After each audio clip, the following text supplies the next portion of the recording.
وَلَقَدْ يَسَّرْنَا الْقُرْآنَ لِلذِّكْرِ فَهَلْ مِن مُّدَّكِرٍ۔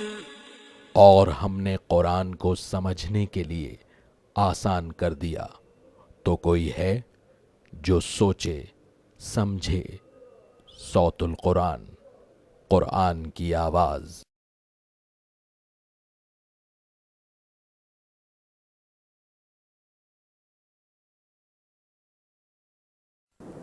نحمده ونصلي على رسوله الكريم، اما بعد فاعوذ بالله من الشيطان الرجيم، بسم الله الرحمن الرحيم۔ الم تر الى الذين خرجوا من ديارهم وهم الوف حذر الموت فقال لهم الله موتوا ثم احياهم ان الله لذو فضل على الناس ولكن اكثر الناس لا يشكرون۔ صدق اللہ العظیم۔ سورہ البقرہ آیت نمبر 243 سے ہم اپنا مطالعہ شروع کر رہے ہیں۔ اب خاندانی ہدایات کے بعد قتال فی سبیل اللہ کے حوالے سے گفتگو آ رہی ہے۔ آیت نمبر 243 میں ایک واقعے کی طرف اللہ تعالیٰ نے اشارہ کیا ہے جو کسی سابقہ امت میں کچھ لوگوں کو پیش آیا تھا۔ مفسرین نے کئی آراء اس کے بارے میں بیان کی ہیں، جس کا حاصل یہ ہے کہ کچھ لوگ وہ تھے کہ جو موت کے خوف سے اپنے گھروں سے نکل پڑے تھے، یا ایک رائے یہ ہے کہ اللہ کے راستے میں قتال کے مراحل آئے تو انہوں نے جانے کے خوف کی وجہ سے اس سے انکار کیا۔ دراصل آگے چل کر ہم مزید دیکھیں گے کہ اہل ایمان یعنی نبی اکرم صلی اللہ علیہ وسلم کے ماننے والوں کو بھی قتال کے لیے ابھارا جا رہا ہے۔ تو اس ضمن میں کچھ واقعات ہیں جو سابقہ امتوں کے اللہ تعالیٰ نے بیان فرمائے۔ یہ پہلا واقعہ بیان کیا جا رہا ہے۔ الم تر الی الذین خرجوا من دیارہم، کیا تم نے ان لوگوں کی طرف نہیں دیکھا جو اپنے گھروں سے نکلے تھے، وہم الوف، اور ہزاروں کی تعداد میں تھے، حذر الموت، موت کے خوف سے، موت کا خوف ان کو لاحق ہوا اور وہ گھروں سے نکل پڑے۔ فقال لهم اللہ موتوا، اللہ نے انہیں کہا کہ تم مر جاؤ۔ زندگی موت اللہ کے ہاتھ میں ہے۔ اللہ کے راستے میں اگر بندہ قتال کے لیے نکلے تو ضروری نہیں کہ موت آ ہی جائے، اس کے علاوہ بھی موت آ سکتی ہے۔ تو موت سے فرار اختیار کرنا چاہا تو اللہ نے کہا موتوا، تم مر جاؤ، ثم احیاہم، پھر اللہ نے انہیں زندگی عطا فرما دی۔ ایسے مظاہرے اللہ تعالیٰ نے کئی مقامات پر قرآن حکیم میں بیان کیے۔ ایک واقعہ اسی سورۃ البقرہ میں ہم نے پڑھا تھا کہ جس شخص کو مار دیا گیا تھا وہ دوبارہ زندہ ہوا اور اس نے اپنے قاتل کا پتہ بتا دیا تھا۔ تو اللہ یہ مظاہرے فرماتے تاکہ لوگوں کو معلوم ہو جائے کہ زندگی موت اللہ کے ہاتھ میں ہے، اور اللہ دوبارہ زندگی عطا فرمائے گا، قیامت کے دن دوبارہ زندہ کھڑا کرے گا۔ ثم احیاہم، اللہ نے پھر انہیں زندگی عطا فرمائی۔ ان اللہ لذو فضل علی الناس، بے شک اللہ لوگوں پر بہت فضل فرمانے والا ہے۔ وَلَٰكِنَّ أَكْثَرَ النَّاسِ لَا يَشْكُرُونَ، لیکن اکثر لوگ شکر ادا نہیں کرتے۔ وَقَاتِلُوا فِي سَبِيلِ اللَّهِ، اب اس واقعے کے بعد قتال کا حکم آ رہا ہے۔ وَقَاتِلُوا فِي سَبِيلِ اللَّهِ، اور تم قتال کرو، جنگ کرو اللہ کے راستے میں۔ وَاعْلَمُوا، اور جان لو، أَنَّ اللَّهَ سَمِيعٌ عَلِيمٌ، بے شک اللہ خوب سننے والا، خوب علم رکھنے والا ہے۔ اب جہاد بالنفس یعنی قتال کے بعد جہاد بالمال، اللہ کے راستے میں اللہ کے دین کے لیے مال خرچ کرنے کا حکم آ رہا ہے۔ فرمایا من ذا الذی یقرض اللہ قرضا حسنا، کون ہے جو اللہ کو قرض دے قرض حسن، فیضاعفہ لہ اضعافا کثیرا، بس اللہ اسے کئی گنا بڑھا کر عطا فرمائے۔ واللہ یقبض ویبسط، اور اللہ ہی ہے جو تنگی بھی فرما دیتا ہے، کسی کو کم دیتا ہے، اور اللہ ہی ہے جو کشادگی بھی عطا فرماتا ہے، مزید عطا فرماتا ہے، زیادہ عطا فرماتا ہے۔ وَإِلَيْهِ تُرْجَعُونَ، اور اسی کی طرف تم سب لوٹائے جاؤ گے۔ یہاں اصطلاح یہ قرض حسن کی، قرض وہ رقم کے جس کی ادائیگی، جس کی ری پیمنٹ لازمی ہوتی ہے۔ اللہ کے راستے میں جو مال خرچ کیا جائے اللہ اپنے ذمے اس کو قرض قرار دیتا ہے، میں لازماً لوٹا کر دوں گا اور بڑھا چڑھا کر عطا فرماؤں گا۔ اور حسن سے مراد یہ ہے کہ صحیح نیت کے ساتھ اللہ کی رضا کے لیے مال خرچ کیا جائے اور جس کے حلال میں سے دیا جائے تو اللہ تعالیٰ بڑھا چڑھا کر عطا فرمانے کا وعدہ فرماتا ہے۔ غور فرمائیے کہ دنیا میں انویسٹمنٹس ہوا کرتی ہیں، اکثر اس میں سودی اسکیمیں بھی ہوتی ہیں، یا انسان کاروبار میں پیسہ لگاتا ہے تو امکان ہے کہ کوئی پروفٹ مل جائے گا، لیکن اللہ نے جو وعدے دیے وہ امکانی نہیں، وہ یقینی ہیں، لازماً اللہ دے گا اور بڑھا چڑھا کر عطا فرمائے گا۔ مزید نوٹ فرمائی کہ قرآن حکیم میں قرض حسن کی جو اصطلاح آتی ہے وہ اللہ کے دین کی دعوت کے لیے، اللہ کے دین کو قائم کرنے کی جد و جہد کے لیے خرچ کرنے کے معنی میں آتی ہے۔ آج تم اللہ کے دین کی خاطر لگاؤ، اللہ بڑھا چڑھا کر تمہیں عطا فرمائے گا۔ اللہ ہمیں توفیق عطا فرمائے کہ ہم اپنی حلال کمائی میں سے اس کے دین کی دعوت کے لیے، اس کے دین کے قیام کی جد و جہد کے لیے مال خرچ کریں، اسی میں ہمارا بھلا ہے۔ دنیا میں بھی اللہ بڑھا چڑھا کر یقیناً عطا فرمائے گا، اور آخرت میں جو کچھ عطا فرمائے گا اس کا ہم اندازہ نہیں کر سکتے۔ اب ایک اور واقعے کا بیان آ رہا ہے، یہ بنی اسرائیل کے ایک واقعے کا ذکر ہے۔ موسیٰ علیہ السلام کے تقریباً 300 برس کے بعد یہ واقعہ پیش آیا تھا۔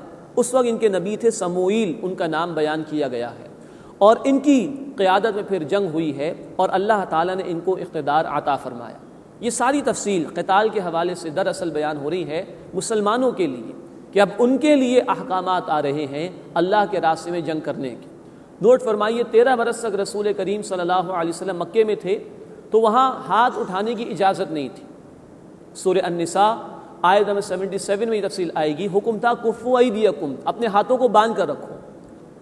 جب آپ صلی اللہ علیہ وسلم مکہ مکرمہ سے ہجرت فرما کر مدینہ منورہ تشریف لائے ہیں تو سورہ الحج کی آیت نمبر 39 میں تفصیل آ گئی ہے کہ اب ہاتھوں کو کھول دیا گیا ہے، اب قتال کی اجازت ہے، اور قتال کی فرضیت کے حوالے سے احکامات ہم پڑھ کر آ رہے ہیں۔ تو اب مسلمانوں کو تیار کرنا تھا جنگ کے لیے، تو پچھلی امتوں کے کچھ حالات ان کے سامنے بیان کیے جا رہے ہیں۔ اسی میں سے اب ایک واقعہ بیان ہو رہا ہے۔ الم تر الی الملأ من بنی اسرائیل من بعد موسیٰ، کیا تم نے بنی اسرائیل کی ایک جماعت کی طرف نہیں دیکھا موسیٰ علیہ الصلوۃ والسلام کے بعد؟ یہ ان کے سرداروں کی طرف اشارہ ہے، ان کے سپہ سالاروں کی طرف اشارہ ہے۔ کیا اے مسلمانوں تم نے ان کے حالات نہیں سنے جو کہ موسیٰ علیہ الصلوۃ والسلام کے بعد ہوئے تھے؟ اذ قالوا لنبی لہ مبعث لنا ملکا، جب انہوں نے اپنے نبی سے کہا کہ ہمارے لیے ایک بادشاہ مقرر فرما دیجیے۔ سموئیل نبی ان کا نام بیان کیا گیا ہے علیہ السلام۔ نقاتل فی سبیل اللہ، تاکہ ہم قتال کریں اللہ کے راستے میں۔ قال هل عصیتم ان کتب علیکم القتال الا تقاتلوا، انہوں نے کہا کیا تم سے اس بات کا بھی امکان ہے کہ اگر تم پر جنگ فرض کر دی جائے تو تم نہ لڑو؟ یہی صحابہ کرام رضی اللہ تعالی عنہم اجمعین کو بھی کہا جا رہا ہے۔ وہ بھی اجازت مانگتے تھے کہ ہمارے ہاتھوں کو کھول کیوں نہیں دیا جاتا، کیوں ہمیں اقدام کی اور ایکشن لینے کی اجازت نہیں دی جاتی؟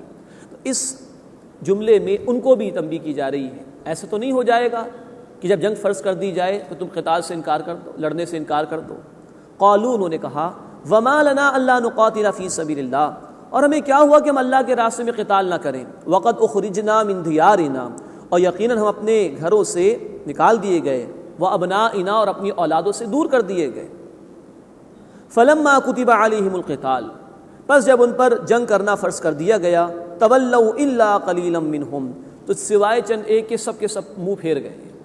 یہی ہوا کہ انہوں نے نافرمانی کی روش اختیار کی اور اللہ کی طرف سے جو تقاضے تھے جنگ کرنے کے اس کا انکار کیا۔ واللہ علیم بالظالمین، اور اللہ ظالمین کو خوب جاننے والا ہے۔ وقال لهم نبیہم، اور ان کے نبی نے ان سے کہا ان اللہ قد بعث لکم طالوت ملکا، بے شک اللہ تعالیٰ نے تمہارے لیے طالوت کو بادشاہ مقرر کیا ہے۔ قالوا، وہ بولے انا یکون لہ الملک علینا، اسے ہم پر بادشاہت کیسے حاصل ہو سکتی ہے؟ وَنَحْنُ أَحَقُّ بِالْمُلْكِ مِنْهُ، اور ہم اس سے زیادہ بادشاہت کے حقدار ہیں۔ وَلَمْ يُؤْتَ سَعَةً مِنَ الْمَالِ، اور اسے تو مال میں سے وسعت بھی نہیں دی گئی۔ یہ ہے مادہ پرستانہ سوچ۔ دنیا پرست لوگوں کا کردار یہی ہوتا ہے کہ وہ کسی کی اونچ اور نیچ کو مال کی بنیاد پر تولتے اور پرکھتے ہیں۔ مال ہے تو اونچا، مال نہیں ہے تو نیچا، معاذ اللہ۔ اللہ کا یہ مقام نہیں، اللہ کا یہ معیار نہیں۔ سورہ الحجرات آیت نمبر 13 میں اللہ تعالیٰ نے فرمایا ان اکرمکم عند اللہ اتقاکم، اللہ کی نگاہوں میں تم میں سے سب سے بڑھ کر عزت والا وہ ہے جو سب سے بڑھ کر اللہ کا تقوی اختیار کرنے والا، اس کی نافرمانی سے بچنے والا ہو۔ تو ان لوگوں کی جو سوچ تھی وہ مادہ پرستانہ سوچ تھی۔ اب جواب دیا ان کے نبی نے، قال ان اللہ اصطفاہ علیکم، فرمایا کہ بے شک اللہ تعالیٰ نے اسے چن لیا ہے تمہارے مقابلے میں، وزادہ بسطۃ فی العلم والجسم، اور اسے زیادہ وسعت دی ہے علم میں بھی اور جسم میں بھی۔ یہ کوالٹیز اللہ نے اس کو عطا فرمائی ہیں، اس کو حقدار اس بنیاد پر بنایا گیا کہ اللہ نے اسے علم سے بھی نوازا ہے اور جسمانی قوت سے بھی نوازا ہے۔ واللہ یؤتی ملکہ من یشاء، اور اللہ جسے چاہتا ہے اپنی بادشاہت میں سے، اپنے اختیار میں سے کچھ عطا فرما دیتا ہے۔ واللہ واسع علیم، اور اللہ وسعت والا، خوب علم رکھنے والا ہے۔ اب جناب طالوت کو مقرر کر دیا گیا ان پر بادشاہ۔ اب ان کی بادشاہت اللہ کی طرف سے مقرر کی گئی تھی، اس کی ایک نشانی بیان کی جا رہی ہے۔ وقال لهم نبیہم، اور انہیں ان کے نبی نے کہا، ان آیۃ ملکہ ان یأتیکم التابوت، بے شک ان کی حکومت کی نشانی یہ ہے کہ تمہارے پاس ایک تابوت آ جائے گا، فیہ سکینۃ من ربکم، اس میں تمہارے رب کی طرف سے تمہارے لیے سکون کے لیے سامان ہوگا، وبقیۃ مما ترک آل موسیٰ و آل ہارون، اور بچی ہوئی چیزیں ہوں گی آل موسیٰ اور آل ہارون نے جو چھوڑی ہیں، یعنی موسیٰ علیہ السلام کے پیروکار اور ہارون علیہ السلام کے پیروکار، انہوں نے جو چیزیں چھوڑی ہیں وہ اس تابوت میں موجود ہوں گی۔ اور طالوت کی بادشاہت کے حق ہونے کی نشانی یہ ہے کہ یہ تابوت تمہارے پاس چلا آئے گا، تحملہ الملائکہ، اسے فرشتے اٹھا لائیں گے، ان فی ذلک لآیۃ لکم، بے شک اس میں تمہارے لیے نشانی ہے، ان کنتم مؤمنین، اگر تم ایمان لانے والے ہو۔ تفاسیر میں اس کی تفصیل بیان کی گئی ہے کہ ان کی جنگیں ہوا کرتی تھی مشرکین سے اور دیگر کفار سے، تو یہ تابوت مشرکین کے پاس چلا گیا تھا۔ اب جب جناب طالوت کو بادشاہ ان پر مقرر کیا گیا تو یہ تابوت واپس آنا تھا، تو جو مشرکین تھے ان کے علاقوں میں وبائیں پھوٹ گئی، انہوں نے محسوس کیا کہ یہ تابوت جو ہم ان سے چھین کر لے کر آئے تھے اس کی وجہ سے ہم پر یہ مصیبتیں آ رہی ہیں، چنانچہ انہوں نے بیل گاڑیوں پر رکھ کر اس کو ہانک دیا، اور قرآن کا بیان ہے کہ تحملہ الملائکہ، فرشتے اسے اٹھا کر واپس لے آئیں گے۔ ان فی ذلک لآیۃ لکم ان کنتم مؤمنین، بے شک اس میں تمہارے لیے نشانی ہے اگر تم ایمان لانے والے ہو۔ تو یہ جناب طالوت کی بادشاہت کا واقعہ بیان ہوا۔ اب اگلے رکوع میں ایک مرحلہ آیا قتال کا، اس کے حوالے سے بات بیان کی جا رہی ہے۔ فرمایا فلما فصل طالوت بالجنود، پھر جب طالوت لشکر کے ساتھ باہر نکلے، قال ان اللہ مبتلیکم بنہر، تو انہوں نے کہا کہ بے شک اللہ ایک نہر سے تمہاری آزمائش فرمانے والا ہے۔ فمن شرب منہ فلیس منی، بس جس نے اس سے پانی پی لیا وہ مجھ سے نہیں ہوگا، اس کا مجھ سے تعلق نہیں ہوگا۔ ومن لم یطعمہ فانہ منی، اور جس نے اسے نہیں چکھا، اس سے پانی نہیں پیا، بے شک وہ مجھ سے ہوگا، اس کا تعلق مجھ سے ہوگا۔ الا من اغترف غرفۃ بیدی، سوائے اس کے کہ کوئی اپنے ہاتھ سے ایک چلو بھر کے پانی پی لے، ذرا سے پی لے تو کوئی حرج نہیں۔ فشربوا منہ الا قلیلا منہم، تو سوائے ان میں سے چند ایک کے سب نے خوب سیر ہو کر پانی پی لیا۔ فلما جاوزہ ہوا والذین آمنوا معہ، پس جب وہ یعنی جناب طالوت اور جو ان کے ساتھ ایمان لائے تھے اس نہر کے پار ہوئے، قالو، تو وہ لوگ جنہوں نے پانی پی لیا تھا، نافرمانی کی تھی، کہنے لگے لا طاقت لنا اليوم بجالوت وجنودی، آج ہمیں کوئی طاقت نہیں جالوت اور اس کے لشکر کے ساتھ جو لوگ ہیں ان کے مقابلے کی۔ جالوت یہ جو مخالف قوم تھی اس کے سپہ سالار کا نام تھا، اور ادھر جو اہل ایمان کے ساتھ یہ طالوت تھے۔ اب دیکھیے پانی کیا ہے؟ آب حیات، اس کو کہا جاتا ہے، زندگی اسی کی وجہ سے برقرار ہے۔ لیکن وہی پانی جو اپنے ایک بادشاہ، اپنے ایک امیر جس کو اللہ کی طرف سے مقرر کیا گیا، نبی نے بتایا علیہ الصلاۃ والسلام، جب اس کی نافرمانی میں پانی پیا گیا تو انسانوں کے ان لوگوں میں سے جو ہے وہ جو لڑائی کی طاقت ہونی چاہیے تھی، جو ان کا مورال ہونا چاہیے تھا، وہ ڈاؤن ہو گیا، وہ ختم ہو گیا۔ تو وہ پانی کی جو زندگی کو برقرار رکھنے کا ذریعہ ہے، جب نافرمانی کرتے ہوئے پیا گیا تو اس کی وجہ سے جو ہے وہ انسانوں کے اندر بزدلی پیدا ہو گئی۔ تو اصل شے یہ ہے کہ بندہ آیا جو بھی تقاضے اللہ رب العزت کی طرف سے اس پر عمل درآمد کر رہا ہے کہ نہیں کر رہا۔ تو ان سب کا معاملہ یہ رہا جنہوں نے سیر ہو کر پانی پی لیا تھا کہ وہ طاقت بھی ان میں سے ختم ہو گئی، وہ ہمت بھی ان میں سے ختم ہو گئی، وہ بزدلی پر اتر آئے اور مقابلے کی ہمت ان کی جواب دے گئی۔ لیکن اس کے مقابلے میں جو صاحب ایمان تھے، جنہوں نے اگر پیا بھی ہوگا تو چلو بھر پانی پیا ہوگا، زیادہ پانی نہیں پیا، نافرمانی نہیں کی، ان کا بیان آ رہا ہے۔ قال الذین یظنون انہم ملاقو اللہ، جو لوگ یہ خیال رکھتے تھے کہ وہ اللہ سے ملاقات کرنے والے ہیں، انہوں نے کہا کم من فیۃ قلیلۃ غلبت فیۃ کثیرۃ باذن اللہ، بارہا ایسا ہوا ہے کہ ایک چھوٹی جماعت بڑی جماعت پر اللہ کے حکم سے غالب آ گئی۔ واللہ مع الصابرین، اور اللہ صبر کرنے والوں کے ساتھ ہے۔ تو فیصلہ کن شے اہل ایمان کے لیے وہ ان کی تیاری، ان کی طاقت اور ان کی تعداد نہیں، فیصلہ کن شے اللہ کی مدد ہے، اللہ کا اذن ہے، اللہ کا ساتھ ہے جو اہل ایمان کو نصیب ہوتا ہے۔ اسباب کے تحت تعداد کو بھی دیکھنا چاہیے، ہتھیار بھی استعمال کرنے چاہیے، جمع بھی کرنے چاہیے، تربیت بھی ہوگی، یہ اسباب کے تحت ہے، لیکن مومن کا توکل اور بھروسہ جو ہے وہ اسباب پر نہیں بلکہ مسبب الاسباب اللہ رب العزت پر ہوتا ہے۔ تو ایمان والوں کی یہ شان سامنے آئی، تعداد میں کم ہی رہ گئے تھے، بہت تھوڑے ہی تھے، لیکن کہا کہ بارہا ایسا ہوا ہے کہ ایک چھوٹی جماعت ایک بڑی جماعت پر اللہ کے حکم سے غالب آ گئی، واللہ مع الصابرین، اور اللہ صبر کرنے والوں کے ساتھ ہے۔ اب مقابلے کا ذکر آ رہا ہے۔ وَلَمَّا بَرَزُوا لِجَالُوتَ وَجُنُودِهِ، اور جب جالوت اور اس کے لشکر کے یہ لوگ سامنے ہوئے، قالوا، انہوں نے دعا کی، ربنا افرغ علینا صبرا، اے ہمارے رب ہم پر صبر کے دھانے کھول دے، وثبت اقدامنا، اور ہمارے قدموں کو مضبوطی عطا فرما، وانصرنا علی القوم الکافرین، اور کفار کی قوم کے مقابلے میں ہماری مدد فرما۔ یہ ہے فیصلہ کن شے، اللہ کی مدد بندہ مومن کو مل جائے تو پھر کامیابی ہی کامیابی ہے۔ فہزموہم باذن اللہ، پھر انہوں نے اللہ کے حکم سے انہیں شکست دی، یہ چند مٹھی بھر اہل ایمان غالب آ گئے جالوت اور اس کے لشکر پر۔ وقتل داؤد جالوتا، اور داؤد علیہ السلام نے جالوت کو قتل کیا۔ یہ طالوت کے لشکر میں تھے داؤد علیہ السلام، بنی اسرائیل ہی کے تسلسل میں ہیں، لیکن جناب طالوت کے لشکر میں تھے، اور یہ گڈریے کا کام بھی کیا کرتے تھے۔ انہوں نے جب دیکھا جالوت کو کہ وہ پورا غرق آہن تھا، لوہے کا لباس پہن کر آیا ہوا تھا، صرف اس کی آنکھ کھلی ہوئی تھی، تو زور سے جو پتھر 3 مارے ہیں تو اس کی آنکھ کو پھاڑ کر اس کے بھیجے کو بھی اس نے پھاڑ ڈالا ان پتھروں نے، اور یوں جالوت کو قتل کر دیا حضرت داؤد علیہ السلام نے۔ وَآتَاهُ اللَّهُ الْمُلْكَ وَالْحِكْمَةَ، اور اللہ نے انہیں یعنی حضرت داؤد علیہ السلام کو بادشاہت بھی عطا فرمائی اور نبوت سے بھی سرفراز فرمایا۔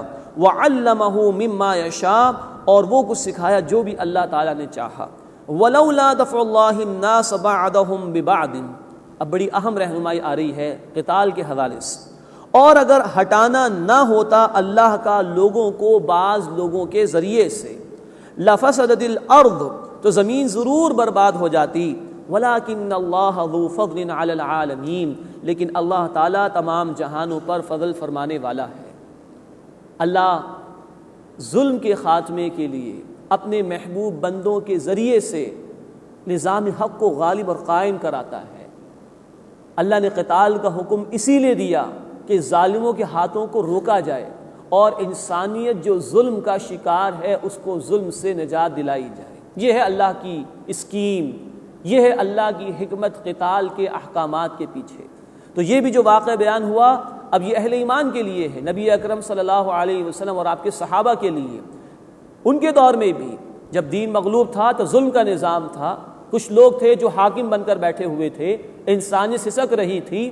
قتال کا حکم اس لیے دیا گیا تاکہ اللہ کی زمین پر اللہ کا نظام نافذ ہو اور ظالموں کے ہاتھ روک کر انسانیت کو ظلم سے نجات دلائی جائے۔ تلک آیات اللہ نتلوها علیک بالحق، یہ اللہ کی آیات ہیں، اللہ کے احکام ہیں، اے نبی صلی اللہ علیہ وسلم آپ کو ہم ٹھیک ٹھیک سناتے ہیں۔ وَإِنَّكَ لَمِنَ الْمُرْسَلِينَ، اور بے شک آپ صلی اللہ علیہ وسلم رسولوں میں سے ہیں۔ تِلْكَ الرُّسُلُ فَضَّلْنَا بَعْضَهُمْ عَلَى بَعْضٍ، یہ رسول ہیں، ہم نے ان میں سے بعض کو بعض پر فضیلت عطا فرمائی۔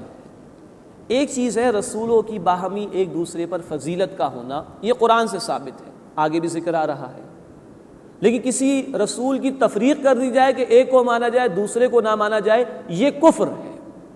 اس لیے اہل ایمان کی صفات ہم نے سورہ البقرہ کے بالکل شروع میں پڑھی، یؤمنون بما انزل الیک وما انزل من قبلک، اے نبی صلی اللہ علیہ وسلم جو آپ پر نازل کیا گیا اس پر بھی ایمان رکھتے ہیں، اور جو آپ سے پہلے تمام رسولوں پر نازل کی گئی وحی اس پر بھی ایمان رکھتے ہیں۔ اسی سورہ البقرہ کی آیت نمبر 285 میں الفاظ ہیں، لا نفرق بین احد من رسلی، ہم اللہ کے رسولوں میں سے کسی ایک میں بھی تفریق نہیں کرتے۔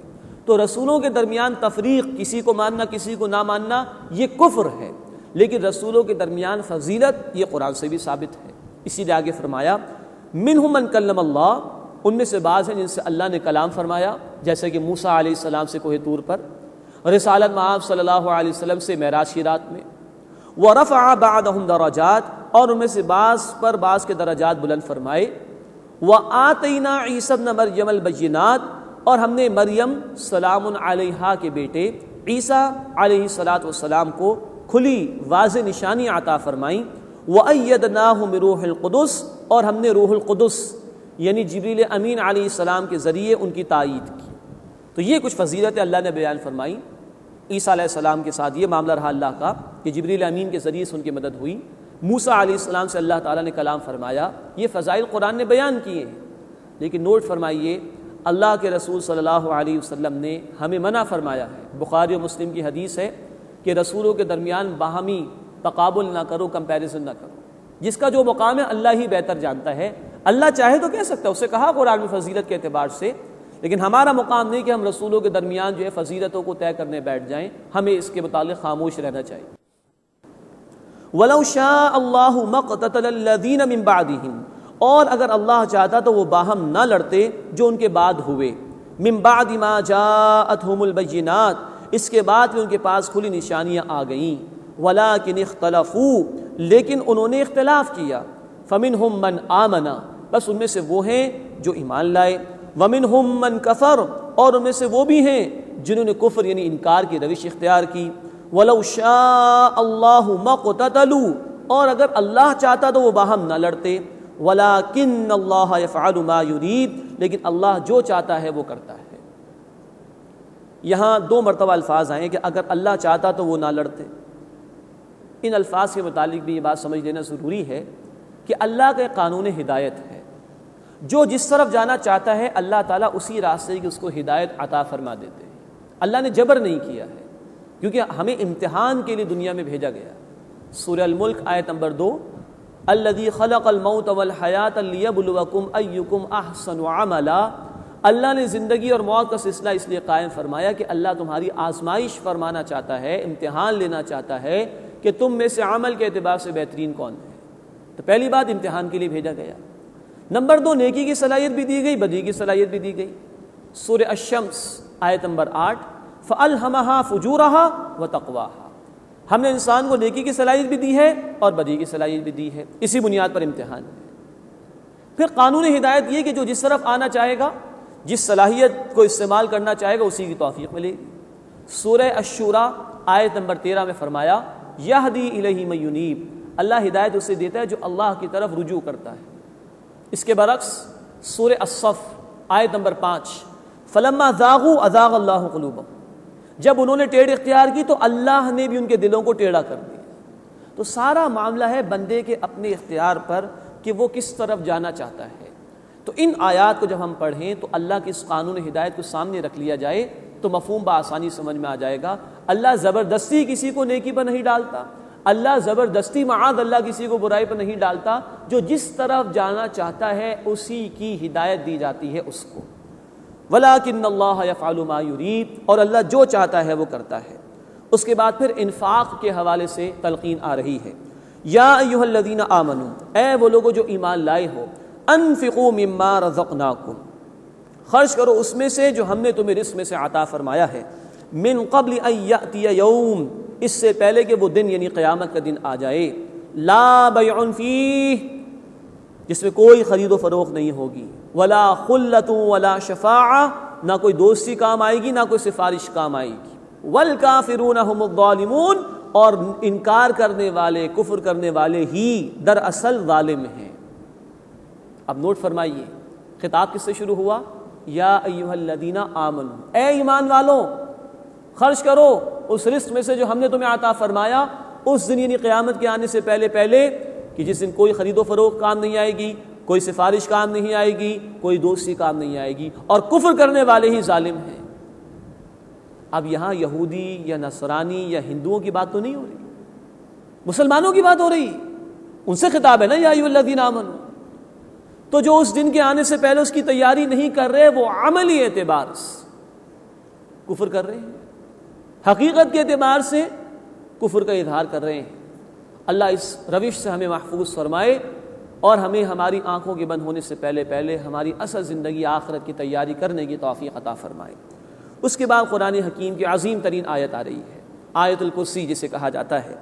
اللہ لا الہ الا ہو، توحید باری تعالیٰ کا بہت بڑا خزانہ۔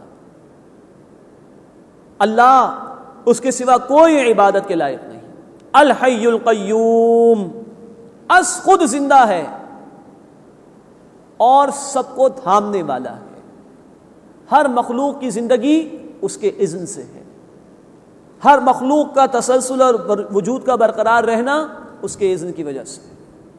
الحی، از خود زندہ ہے، القیوم، ہر ایک کو تھامنے والا ہے، لا تأخذہ سنۃ ولا نوم، اسے نہ اونگ آتی ہے اور نہ نیند آتی ہے، ایک لمحے بھی اس کی توجہ ہماری جانب سے ہٹتی نہیں، وہ تو ہمیں نہیں بھلاتا، ہاں ہم اسے بھلا دیتے ہیں، ہم بھول جاتے ہیں، نعمتیں اسی کی اختیار کرتے ہیں، استعمال کرتے ہیں، اس کا شکر ادا نہیں کرتے، لیکن وہ ایک لمحے بھی ہماری جانب سے توجہ نہیں ہٹاتا۔ لا تأخذہ سنۃ ولا نوم، نہ اسے اونگ آتی ہے اور نہ اسے نیند آتی ہے۔ لہ ما فی السماوات وما فی الارض، آسمانوں اور زمین میں جو کچھ بھی ہے اسی کا ہے۔ ہم سب کیا ہیں؟ ٹرسٹیز ہیں، کسٹوڈین ہیں، امین ہیں، جو کچھ ہمارے پاس ہے امانت دار ہیں، ہم اس کے امین بنائے گئے، جواب دینا ہے اس کا، بالفعل ملکیت اللہ تعالیٰ کی ہے۔ من ذا الذی یشفع عندہ الا باذنہ، کون ہے جو سفارش کر سکے اس کے حضور سوائے اس کی اجازت کے؟ اختیار کل کا کل اللہ کے پاس۔ جھوٹی شفاعت کی نفی ہے اس، جس کو قرآن نے ایک اور مقام پر کہا، سورہ آل عمران آیت نمبر 195، وما للظالمین من انصار، ظلم کرنے والوں کے لیے کوئی مددگار نہیں ہوگا۔ ہاں شفاعت حق ہے، سورہ نبا آیت نمبر 38 میں کہا گیا الا من اذن لہ الرحمن، وہی کچھ بول سکے گا جس کو کہ رحمان کی طرف سے اجازت ملے گی۔ اور سورہ طٰہٰ میں ذکر ہے اجازت بھی اس کے لیے دی جائے گی، ورضی لہ قولا، جس کے لیے اللہ اس سفارش کو، اس بات کو پسند فرمائے گا۔ تو یہ شفاعت حق ہے، سب سے بڑھ کر فرمائیں گے رسول اللہ صلی اللہ علیہ وسلم، پھر انبیاء ہیں، پھر اللہ کے نیک بندے ہیں، لیکن ان کے لیے کہ جنہوں نے محنت کی ہوگی، آخرت کو مقصود بنایا ہوگا، کچھ کمی اگر رہ گئی ہوگی تو اللہ اپنے رسولوں، اپنے نیک بندوں سے کہیں گے تم دعا کرو میں ان کو معاف کر دوں گا۔ لیکن ظالموں کے لیے، نافرمانوں کے لیے، اللہ کی حدود کو پامال کرنے والوں کے لیے سفارش نہیں ہے، ورنہ امتحان کا مقصد فوت ہو جائے، پھر سبھی اگر برابر ہو گئے تو امتحان کو کوئی فائدہ ہی نہیں، ہرگز نہیں۔ ان الابرار لفی نعیم، سورہ الانفطار میں کہا گیا بے شک نیکوکار جنت میں ہوں گے، وَإِنَّ الْفُجَّارَ لَفِي جَحِيمٍ، اور گناہ گار جہنم میں ہوں گے۔ اللہ ہمیں نیک اعمال کرنے کی توفیق عطا فرمائے، اللہ ہمارے حق میں اپنے رسول صلی اللہ علیہ وسلم کی شفاعت کو بھی قبول فرمائے، اور ہمیں اس کا مستحق بننے کی توفیق عطا فرمائے۔ ہر ایک کے لیے نہیں، جو مستحق ہوگا اس کے لیے سفارش ہے، اور ہوگی اللہ کے حکم سے، اور اسی کے لیے جس کے لیے اللہ پسند فرمائے گا۔ فرمایا کہ من ذا الذی یشفع عندہ الا باذنہ، کون ہے جو سفارش کرے اس کے حضور اس کی اجازت کے بغیر۔ یعلم ما بین ایدیہم وما خلفہم، اللہ جانتا ہے جو کچھ لوگوں کے سامنے ہے، جو کچھ ان کے پیچھے ہے، لوگ جو کچھ کر چکے ہیں اعمال، اللہ واقف ہے اس سے، جو کر رہے ہیں اللہ واقف ہے اس سے، تو اللہ کو بتانے کی ضرورت نہیں۔ یہ دنیا میں سفارش ہم کرتے ہیں کسی کے لیے کہ بھائی میرا بھتیجا ہے، میں آپ سے کہہ رہا ہوں اچھا آدمی ہے، آپ اس کو جاب کے لیے رکھ لیجئے، بتانا پڑتا ہے نا دنیا کے معاملات کے اندر۔ کیا اللہ کو ایسی کوئی ضرورت ہے کہ اللہ کو بتایا جائے کہ اللہ تیرا بندہ بڑا نیک ہے؟ قطعاً نہیں۔ یعلم ما بین ایدیہم وما خلفہم، وہ جانتا ہے جو کچھ لوگوں کے سامنے اور ان کے پیچھے ہے۔ ولا یحیطون بشیء من علمہ الا بما شاء، اور وہ اس کے علم میں سے کسی شے کا بھی احاطہ نہیں کر سکتے سوائے اس کے جتنا اللہ چاہے۔ کل علم اللہ کے پاس، ہاں اس نے جس کو چاہا اپنے بندوں میں سے عطا فرمایا، رسولوں کو عطا فرمایا، سب سے بڑھ کر عطا فرمایا محمد کریم صلی اللہ علیہ وسلم کو، لیکن عطا اللہ نے فرمایا، کل اللہ کے پاس، کوئی اس کے علم کا احاطہ نہیں کر سکتا سوائے اس کے کہ جو اللہ نے از خود اپنے بندوں میں سے کسی کو عطا فرمایا ہو۔ وسع کرسیہ السماوات والارض، اور اس کی کرسی، اب یہ متشابہات میں سے ہے، مراد اس کا دائرہ اقتدار وسیع ہو چکا ہے آسمانوں اور زمین پر، پھیلا ہوا ہے کل آسمانوں اور زمین پر، پوری کائنات پر اللہ ہی کی حکمرانی کار فرما ہے، چپے چپے پر اسی کا حکم جاری و ساری ہے۔ ولا یؤودہ حفظہما، اور ان کی حفاظت اسے تھکاتی نہیں ہے۔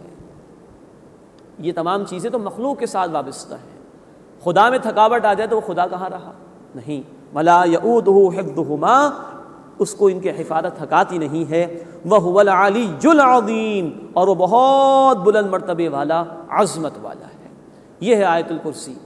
اللہ کے رسول صلی اللہ علیہ وسلم نے ہر فرض نماز کے بعد ہمیں پڑھنے کی تلقین فرمائی، رات کو سونے سے پہلے بھی پڑھنے کی تلقین فرمائی، اور مزید آپ نے فرمایا، سنن نسائی کی حدیث ہے کہ جب بندہ ہر فرض نماز کے بعد اس کا اہتمام کرے تو بندے اور اس کے رب کے درمیان ملاقات میں صرف موت ہی کا فصل ہوتا ہے۔ اللہ ہمیں اس کے اوپر غور و فکر کر کے اس کو اپنے معمولات میں شامل کرنے کی توفیق عطا فرمائے۔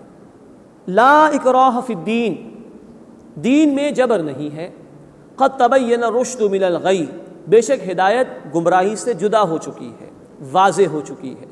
فمن یکفر بالطاغوت، پس جو انکار کرے طاغوت کا، ویؤمن باللہ، اور ایمان لائے اللہ پر، فقد استمسک بالعروۃ الوثقی، تو اس نے بہت مضبوط حلقے کو تھام لیا، لن انفصام لہا، جو ٹوٹنے والا نہیں ہے، واللہ سمیع علیم، اور اللہ خوب سننے والا، خوب علم رکھنے والا ہے۔ اس آیت کے حوالے سے بھی کچھ اشکالات لوگوں نے پیش کیے ہیں، خاص طور پر وہ لوگ کہ جو دین کی جدید تعبیر کرنا چاہتے ہیں، دانشورانہ تعبیر کرنا چاہتے ہیں، اور قرآن حکیم کے واضح مفہوم کو بھی بگاڑ دیتے ہیں۔ ان کا کہنا ہے کہ صاحب دیکھیے قرآن خود کہہ رہا ہے دین میں کوئی جبر ہی نہیں، تو جو عقیدہ رکھنا چاہے رکھے، جو جب چاہے عقیدہ قبول کرے، جب چاہے عقیدے کا انکار کر دے۔ یہ بات درست نہیں۔ اب نوٹ فرمائیے، جہاں تک انفرادی سطح کا معاملہ ہے، فرد کا معاملہ ہے، اسلام مکمل آزادی دیتا ہے۔ کوئی یہودی رہنا چاہے یہودی رہے، عیسائی رہنا چاہے عیسائی رہے، ہندو رہنا چاہے ہندو رہے، اور اسلامی ریاست میں رہ سکتا ہے، وہ جو عقیدہ چاہے اختیار کر لے۔ ہاں، اپنے عقیدے پر عمل کرے، اپنے عبادت گاہ تک اپنی عبادات کو محدود رکھے، اپنی اولاد کو اپنے مذہب کی تعلیم دے سکتا ہے، کوئی حرج کی بات نہیں۔ اس لیول پر اسلام کو کوئی اعتراض نہیں۔ اس سے اوپر آئیے، ایک شخص نے اسلام قبول کر لیا ہے، مانتا ہے کہ اللہ کی کتاب برحق ہے، مانتا ہے کہ اللہ کے رسول صلی اللہ علیہ وسلم برحق ہیں، اب اگر وہ احکامات پر عمل نہیں کرتا تو عمل درآمد کرانے میں جبر کیا جائے گا۔ مثال کے طور پر ہم اپنے بچوں کو اسکولوں میں داخل کرتے ہیں تو ان کی ٹائمنگ 6 ہوتی ہے، ہم اپنی خوشی سے اپنے بچے کو اسکول میں داخل کراتے ہیں، 5 گھنٹے کی ٹائمنگز ہیں تو بچہ ٹائم پر آئے گا، ٹائم پر جائے گا، یہ یونیفارم بھی اس کو پہننا ہوگا، یہ کتابیں بھی اس کو لے کر آنی ہوں گی۔ یہ پابندی اس بچے پر ہے جس نے اسکول میں ایڈمیشن لے لیا۔ ہاں، جو بچہ باہر سڑک پر ایسے ہی گھوم رہا ہے اس پر کوئی پابندی نہیں، لیکن اگر یہ بچہ لیٹ آئے گا تو اسکول کی جو بھی انتظامیہ ہوگی وہ جبر کرے گی نا اس پر، ٹائم کی پابندی کرانے کے لیے۔ تو دوسری بات یہ کہ جس نے فری ول کے ساتھ اسلام قبول کر لیا اس پر جبر ہوگا دین کے احکامات پر عمل درآمد کرانے میں۔ چنانچہ اگر اسلامی ریاست چاہے تو بے نمازیوں کی سزا مقرر کرے گی اور بالجبر ان سے نماز کی ادائیگی کرائی جائے گی، گو کہ ان کی تعلیم کا بھی انتظام ہوگا، ان کے دلوں میں ایمان کی آبیاری کا بھی انتظام ہوگا، لیکن مجموعی معاشرے کی بہتری کے لیے احکامات پر عمل درآمد کے لیے جبر کیا جائے گا۔ تیسرا لیول سمجھنے کی کوشش کرنی چاہیے جو کہ بہت ضروری ہے۔ جہاں تک انفرادی لیول کی بات تھی، انفرادیت کی بات تھی، فرد کی بات تھی، جو چاہے عقیدہ رکھ لو، قبول کر لیا تو جبر ہوگا عمل کرانے میں۔ لیکن جب بات اجتماعی نظام کی آ جائے تو اسلام اللہ کی حاکمیت اور اللہ کے قانون کے سوا کسی اور قانون کو ماننے کے لیے تیار نہیں۔ 3 دفعہ قرآن نے کہا، سورۃ الانعام آیت نمبر 57، سورہ یوسف آیت نمبر 40، اور پھر سورہ یوسف آیت نمبر 67 میں ان الحکم الا للہ، حکم کا اختیار فقط اللہ کو حاصل ہے، سروری زیبا فقط الذات بے ہمتا کو ہے، حکمراں ایک وہی، باقی بتانے حاصل۔ اجتماعی نظام کے اندر اسلام اللہ کی حاکمیت اور اس کے قانون کے علاوہ کسی اور قانون کو تسلیم کرنے کے لیے تیار نہیں ہے، اس کے لیے جبر ہوگا۔ اور قرآن نے حکم دیا سورہ انفال آیت نمبر 39 اور سورہ البقرہ آیت نمبر 193 میں، قتال کرو ان کے خلاف یہاں تک کہ کوئی فتنہ باقی نہ رہے، وَيَكُونَ الدِّينُ كُلُّهُ لِلَّهِ، اور دین سسٹم آف لائف کل کا کل اللہ تعالیٰ کے لیے ہو جائے۔ اجتماعی لیول کے اوپر صرف اللہ کی حاکمیت قابل قبول اسلام، وہ مان لو، کوئی عقیدہ رکھنا رکھ لو، انفرادی سطح پر جو مذہب اختیار کرنا چاہو کر لو، لیکن دین سسٹم آف لائف وہ اللہ کی حاکمیت پر مبنی ہوگا، اس کے لیے جبر ہے۔ انفرادی سطح پر کوئی جبر نہیں ہے، لیکن اجتماعی نظام میں اللہ کی حاکمیت کے قیام کے لیے جبر ہے۔ لا اکراہ فی الدین، دین میں کوئی جبر نہیں، قد تبین الرشد من الغی، ہدایت واضح ہو چکی ہے گمراہی سے۔ انفرادی سطح پر کوئی جبر نہیں ہوگا. فمن یکفر بالطاغوت، بس جو انکار کرے طاغوت کا. طاغوت طغا، یہ طغیانی سے یہ لفظ بنا ہے. ہر وہ شخص یا ادارہ یا حکومت جو اللہ کی حدود کو پامال کر دے، کراس کر جائے، وہ طاغوت ہے، اس کا انکار لازم ہے. فرمایا فمن یکفر بالطاغوت، جو طاغوت کا انکار کرے، ویؤمن باللہ، اور اللہ پر ایمان رکھے، فقد استمسک بالعروۃ الوثقی، اس نے یقین ایک مضبوط حلقے کو تھام لیا ہے، مضبوط سہارے کو تھام لیا ہے. ہمارے کلمے میں بھی ترکیب یہی ہے، لا الہ الا اللہ، نفی پہلے ہے، کوئی معبود نہیں سوائے اللہ کے. تو ہر فرد، ادارہ، حکومت جو باغی ہو اللہ کی، اس کی نفی پہلے لازم ہے، پھر ایمان اللہ تعالیٰ پر. اس نفی کے بغیر ایمان معتبر نہیں ہو سکتا. تو جو انکار کرے طاغوت کا اور ایمان لائے اللہ پر، فقد استمسک بالعروۃ الوثقی، اس نے بہت بڑا مضبوط سہارا تھام لیا، لن انفصام لہا، جو ٹوٹنے والا نہیں ہے. واللہ سمیع علیم، اور اللہ خوب سننے والا، خوب علم رکھنے والا ہے. فرمایا اللہ ولی الذین آمنوا، اللہ ولی ہے، کارساز ہے، پشت پناہ ہے ان لوگوں کا جو ایمان لائے. یخرجہم من الظلمات الی النور، وہ انہیں نکالتا ہے اندھیروں سے روشنی کی طرف. والذین کفروا، اور جن لوگوں نے کفر کیا، اولیاؤہم الطاغوت، ان کے ساتھی شیطان ہیں، طاغوت ہیں. شیطان بھی طاغوت ہے، اس لیے کہ اس نے بھی اللہ تعالیٰ کے حکم کو پامال کیا. اولیاؤہم الطاغوت، جنہوں نے کفر کیا ان کے ساتھی شیاطین ہیں یا طاغوت ہیں. یخرجونہم من النور الی الظلمات، وہ انہیں ہدایت کے نور سے نکال کر گمراہی کے اندھیروں کی طرف لے جاتے ہیں. اولئک اصحاب النار، یہی آگ والے ہیں. ہم فیہا خالدون، اس میں ہمیشہ ہمیشہ رہیں گے. اللہم اجرنا من النار، اے اللہ ہمیں آگ کے عذاب سے محفوظ فرما. یا نوٹ فرمائیے، اللہ اہل ایمان کا پشت پناہ ہے. اللہ انہیں گمراہی سے نکال کر ہدایت کے نور کی طرف لے کر آتا ہے. اس کا طریقہ بھی اللہ نے بتایا. سورہ الحدید آیت نمبر 9 میں فرمایا، هو الذی ينزل على عبده آیات بینات لیخرجکم من الظلمات الی النور. وہی اللہ ہے جو اپنے بندے صلی اللہ علیہ وسلم پر قرآن کی واضح آیات نازل فرماتا ہے تاکہ وہ انہیں گمراہی کے اندھیروں سے نکال کر ہدایت کے نور اور روشنی کی طرف لے جائیں. تو اللہ کی پشت پناہی حاصل ہوگی قرآن کے ذریعے سے. گمراہی سے نکل کر اگر ہم ہدایت کے نور کی طرف آنا چاہتے ہیں تو اس کے لیے قرآن کو تھامنا ہوگا. اللہ تعالی ہمیں اس کی توفیق عطا فرمائے. اس کے بعد کی آیات میں 3 واقعات بیان کیے اللہ تعالیٰ نے. توحید یعنی اللہ کی معرفت کے لیے یہ 3 واقعات بڑے عظیم ہیں اور بڑا جامع بیان ہے جو ان واقعات کی صورت میں توحید کے حوالے سے آ رہا ہے. فرمایا الم تر الی الذی حاج ابراہیم فی ربہ، کیا تم نے اس شخص کی طرف دیکھا جس نے ابراہیم علیہ السلام سے ان کے رب کے بارے میں جھگڑا کیا. یہ نمرود جو بادشاہ تھا ابراہیم علیہ السلام کے دور میں، اس کے حوالے سے گفتگو آ رہی ہے. ان آتاہ اللہ الملک، کہ اللہ نے اسے بادشاہت عطا کی تھی. اس بنیاد پر وہ تکبر میں آ گیا اور اللہ کے بارے میں جھگڑنے لگا ابراہیم علیہ السلام سے. اذ قال ابراہیم ربی الذی یحیی و یمیت، جب ابراہیم علیہ السلام نے فرمایا کہ میرا رب وہ ہے جو زندگی بھی عطا فرماتا ہے، موت بھی دیتا ہے. قال انا احیی و امیت، اس نے کہا میں بھی زندہ کرتا ہوں اور مارتا ہوں. مفسرین نے نقل کیا ہے کہ ایک بے گناہ کو اس نے سولی چڑھا دیا اور ایک مجرم تھا جس کو پھانسی لگنے والی تھی، اس کو معاف کر دیا. کہا دیکھو میں بھی زندگی دیتا ہوں، میں بھی موت دیتا ہوں. اب اس کے کئی جوابات ہو سکتے تھے، لیکن دعوت کا اصول یہ نہیں ہے کہ جس کے سامنے بات پیش کی جا رہی ہے اس سے جھگڑا جائے، بلکہ دعوت حق کے تو کئی دلائل ہیں، دوسری دلیل پیش کر دی جائے، تیسری دلیل پیش کر دی جائے.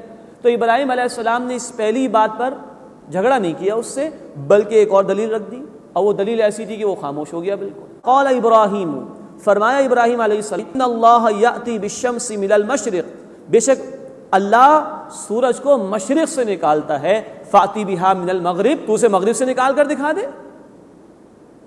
تو نے یہ تو دعویٰ کر لیا میں زندگی موت دیتا ہوں، لیکن سورج کے نکلنے کا معاملہ تو بھائی تیرے باپ دادا سے بھی پہلے کا ہے. تو میرا رب تو وہ ہے جو سورج کو مشرق سے نکالتا ہے، تو مغرب سے نکال کر دکھا دے اگر تو واقعتاً خدا ہے یا خدائی کا اختیار تیرے پاس ہے.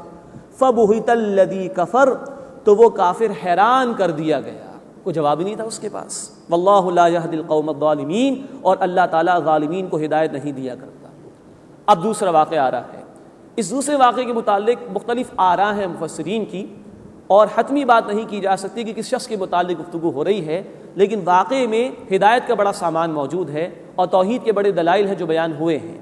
او کالذی مر علی قریۃ، یا اس شخص کی مانند جو ایک بستی سے گزرا، وہی خاویۃ علی عروشہا، اور وہ اپنی چھتوں پر گری پڑی تھی، بالکل تباہ و برباد ہو چکی تھی۔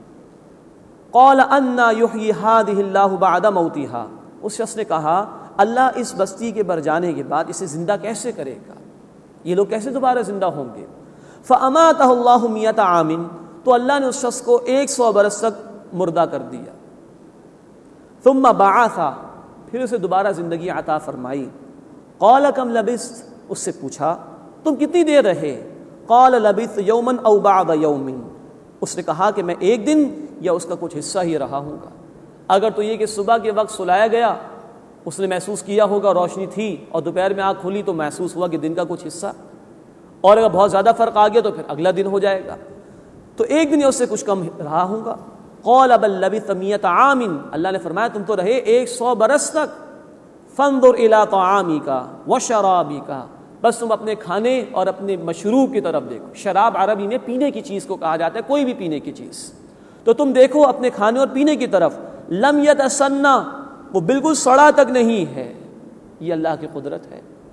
ہم اسباب کے پابند ہیں، کھانے کو اگر فریج میں نہ رکھا جائے چند گھنٹوں یا چند دنوں کے اندر وہ سڑ جائے گا۔ اللہ ان اسباب کا پابند نہیں، جبھی تو وہ علی کل شیء قدیر ہے، جو چاہے کر لے۔ لم یتسنہ، یہ کھانا پینا سڑا تک نہیں۔ وانظر الی حمارک، اور ذرا اپنے گدھے کی طرف نگاہ اٹھا کر دیکھو۔ ولنجعلک آیۃ للناس، اور ہم تمہیں لوگوں کے لیے ایک نشانی بنا دیں گے۔ وانظر الی العظام، اور اس گدھے کی ہڈیوں کی طرف دیکھو۔ اب گدھا مردہ ہو چکا تھا، اب اسی شخص کے سامنے اللہ تعالیٰ اس گدھے کو جوڑ رہے ہیں، زندگی دے رہے ہیں۔ وانظر الی العظام، اور اس کی ہڈیوں کی طرف دیکھو۔ کیف ننشزھا، ہم انہیں کس طرح جوڑتے ہیں۔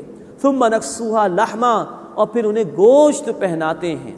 فلما تبین لہ، پھر جب اس شخص پر واضح ہو گیا یہ سب کچھ، قال، اس نے کہا اعلم، میں خوب جان گیا، ان اللہ علی کل شیء قدیر، بے شک اللہ تعالیٰ ہر شے پر قدرت رکھنے والا ہے۔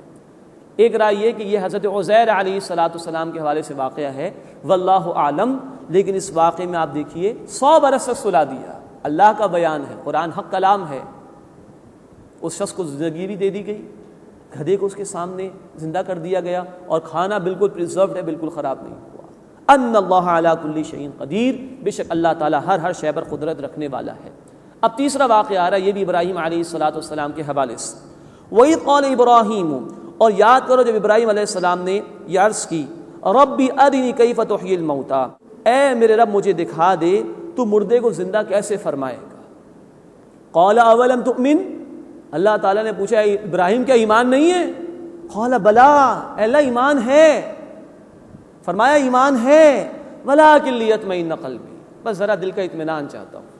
اب یہاں اصولی بات سمجھ لیجئے، اللہ تعالیٰ نے اپنے رسولوں کو مشاہدات کرائے ہیں۔ سورہ الانعام آیت 75 میں ذکر ہے کہ اللہ نے آسمان اور زمین کے غیب دکھائے ابراہیم علیہ السلام کو۔ سورہ بنی اسرائیل آیت نمبر 1، نبی کریم صلی اللہ علیہ وسلم کو معراج کی شب میں نشانیاں دکھائی گئیں تاکہ پورے یقین کے ساتھ یہ رسول لوگوں کے سامنے دعوت پیش کر سکے۔ دوسری بات یہ نوٹ کیجئے کہ اللہ کے احکامات کو ماننے کے لیے عقل بنیاد نہیں، بنیاد یہ ہے کہ اللہ نے کہا، اللہ کے رسول نے کہا، آمنا وصدقنا، ہم نے مان اور ہم نے تصدیق کی۔ ہاں مان لینے کے بعد سوچنا منع نہیں ہے، غور و فکر کرنا منع نہیں ہے، تو اللہ نے بھی کہا ایمان ہے کہ نہیں؟ قال بلا، فرمایا کہ اللہ یقیناً ایمان تو ہے، ولکن لیطمئن قلبی، ذرا دل کا اطمینان چاہتا ہوں۔ تو اب اللہ نے بات سجھا دی۔ قال فخذ اربعۃ من الطیر، فرمایا کہ تم 4 پرندے لے لو، فصرہن الیک، اپنے سے مانوس کر لو، ثم اجعل علی کل جبل منہن جزءا، پھر ان میں سے ہر ایک جز کو ایک پہاڑ پر رکھ دو، ثم ادعہن، پھر انہیں پکارو، یاتینک سعیا، دوڑتے ہوئے تمہارے پاس چلے آئیں گے۔ مراد یہ کہ 4 پرندے لو، مانوس کر لو، جب تم سے ہل جائیں، مانوس ہو جائیں، اب ان کو ذبح کر کے ان کے پیسز کرو، مکسچر بنا لو. اور یہ پہاڑیاں ہیں ابراہیم علیہ السلام تمہارے سامنے، ایک ایک پہاڑی پر ایک ایک مکسچر کا پیس رکھ دو، اب پکارو، تمہارے سامنے یہ دوڑتے چلے آئیں گے. ایسے اللہ تعالیٰ زندگی عطا فرمائے گا مردوں کو. وَعْلَمْ، اور جان لو، ان اللہ عزیز الحکیم، بے شک اللہ تعالیٰ زبردست ہے، حکمت والا ہے. اللہ تعالیٰ ہمیں یہ معرفت عطا فرمائے اور اپنی توحید پر کاربند رہنے اور اس کے تقاضوں پر عمل کرنے کی توفیق عطا فرمائے. وآخر دعوانا ان الحمد للہ رب العالمین.